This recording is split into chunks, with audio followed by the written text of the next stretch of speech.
Welcome to Pindar Poetry. We hope you learned something new. In this video, I will explain how to replace spark plugs on a Jeep Grand Cherokee. First, ensure your engine is cool to the touch for safety. Gather all your tools, including a spark plug socket, ratchet, and torque wrench.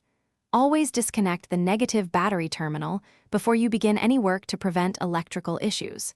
This preparation ensures a smooth and safe replacement process. Now, let's get to the old spark plugs. Start by locating the ignition coils on top of the engine. Carefully disconnect the electrical connector from each coil. Then, remove the bolts holding the coil packs in place and gently lift them out.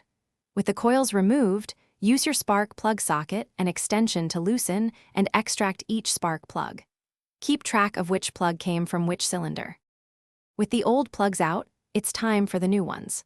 Apply a small amount of anti-seize compound to the threads of each new spark plug. This helps prevent them from seizing in the cylinder head. Carefully hand-thread each new plug into its port to avoid cross-threading. Once snug, use your torque wrench to tighten them to the manufacturer's exact specifications. Do not over-tighten.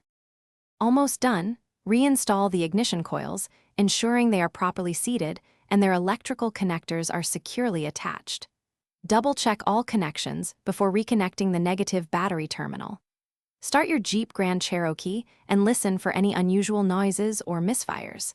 If everything sounds good, you've successfully replaced your spark plugs. For more great deals and to learn how to bring your space to life with the Echo Dot smart speaker, check the link in the description below. Thanks for watching. Consider subscribing if we helped you.